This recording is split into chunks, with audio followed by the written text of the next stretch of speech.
Este é o Jornal da Manhã da sua Rádio Jovem Pan. Agora são 7h45. Repita. 7h45.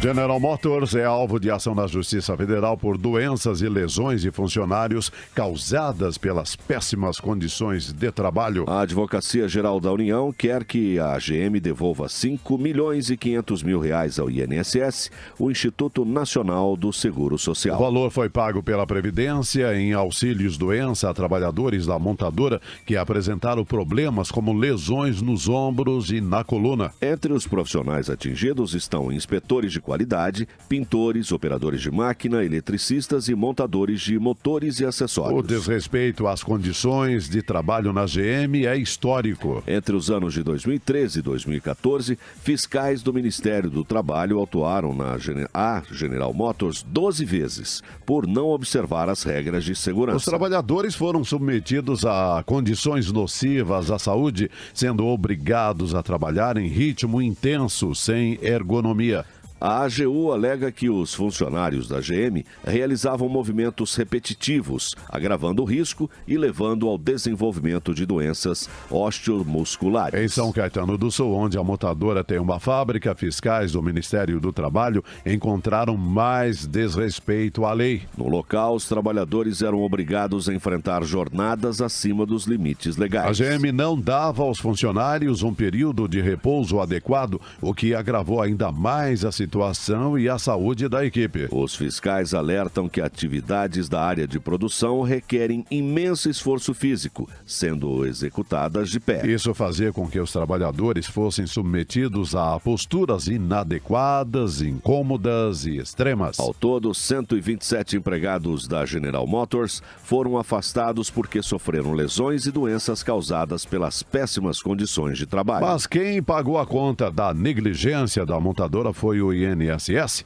que agora tenta reaver o dinheiro na Justiça. O presidente da Comissão de Direito do Trabalho da OAB São Paulo, Eli Alves da Silva, diz que a AGU deveria entrar em outras ações semelhantes. Isso deveria ser de uma forma onde fosse não específico, mas generalizado a atribuição dessa responsabilidade para quem, eventualmente, em função, como eu disse, da sua negligência, da sua imprudência, possa ocasionar algum dano para o empregado. Eli Alves da Silva acrescenta que o pedido de ressarcimento feito à GM tem previsão legal e pode ocorrer como em qualquer outro tipo de seguro. O professor de Direito Previdenciário da PUC São Paulo, Miguel Horvath Júnior, ressalta que esse tipo de ação tem um caráter educativo. Essas ações regressivas visam, por óbvio, o ressarcimento, mas elas também têm um viés, elas têm um caráter pedagógico, na medida em que se quer esse retorno desse recurso, mas também se quer que haja a implementação e a efetivação dos direitos relativos à saúde do trabalhador. O professor Miguel Horvath Júnior afirma que as decisões de casos semelhantes têm sido favoráveis ao INSS.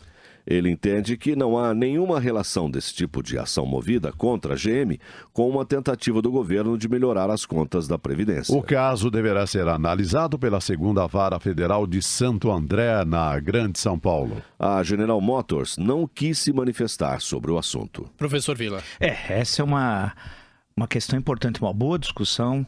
Acho que tem muitos pontos, não por ordem de importância. Um deles, lembrar a importância da fiscalização do Ministério do Trabalho, que hoje é muito tênue, muito, e que teve uma importância histórica, inclusive fiscalizando as condições de trabalho. Nós estamos falando de uma grande empresa, imagina assim, outras empresas menores o que acontece. Agora, essa questão da repetição, da degradação do trabalho, com a manufatura, que é algo que ocorre a partir da Revolução Industrial Inglesa, quando você sai da manufatura, vai para a maquinofatura, melhor dizendo, tal, que é a segunda fase da Revolução Industrial Inglesa no começo do século XIX, e se espalha por todo mundo, chega ao Brasil mesmo no século XX. Mas toda essa discussão sobre degradação do trabalho, percorre todo o século XX, né? E o cinema tratou muito isso. O clássico é o Tempos Modernos, do Charles Chaplin, da década de 30, que justamente tem cenas que são repetidas aí a todo momento, tal, mostrando o que que é a degradação do trabalho. Quando esses movimentos, que a reportagem disse, repetitivos, ele repete tanto apertando um parafuso lá, que quando ele sai, vê uma senhora com vestido, parece que tem um parafuso sustentando as alças, ele vai apertar também, né? E dá toda uma confusão e tal. Quer dizer, quando você não separa, você fez aqueles movimentos e tal. Então esse é um processo mesmo. E a robotização da produção, né? Cada vez mais o trabalhador vai se afastando muitas vezes da linha. Basta ver as montadoras, quanto que empregavam, por exemplo, nos anos 70. A Volkswagen, por exemplo, em São Bernardo do Campo, tinha acho que a maior planta dela no mundo, não sei, deveria ser do Brasil. Era uma coisa fabulosa, tá? Era uma cidade que você tinha. A produção em série criada pelo Ford. Começa lá atrás com o Ford T, né? Lá atrás, em 1910, mais ou menos, e aí você vai... Na verdade, de outra parte, professor, barateou muito o produto. Claro. Produziu em grande escala. Claro. E criou o trabalhador, e realmente é repetitivo. Quer dizer, inclusive, havia uma frase dada pelo professor de Direito do Trabalho nosso, que dizia que antigamente o trabalhador tinha o gosto de ver o produto acabado. Ele que fez. Perfeito. Já na grande indústria, ele era um apertador de parafuso e o carro saía pronto lá na frente. Ele não poderia dizer que participou de fazer o carro, né? Impressionante. É verdade. E esse processo que começa lá atrás ainda na manufatura, o trabalho com as mãos, né? A grande revolução é a divisão do trabalho. Tem um clássico capítulo na Riqueza das Nações do Adam Smith, da fábrica de alfinete. E como que a divisão do trabalho potencializou a produção, com a especialização. Cada um vai fazendo uma parte e tal, então você multiplica por 100, 200, 300 a produção com a adoção da visão do trabalho. E depois com a maquinofatura, até chegar na modernidade agora, aqui no século XX, nos séculos 20 e 21, né? E tudo que nós vemos. Agora tem o outro lado, quer dizer, a saúde do trabalhador, as condições de trabalho, e aí o papel do Ministério do Trabalho é fundamental. Lembrando que o Brasil demorou muito para criar o Ministério do Trabalho. Foi criado em 1930 como produto da Revolução de 30. A Revolução de 30 tem muitos defeitos, mas tem muitas qualidades, mais qualidades que defeitos. Ela construiu o Brasil moderno. Nós não tínhamos o Ministério da Educação, olha a loucura.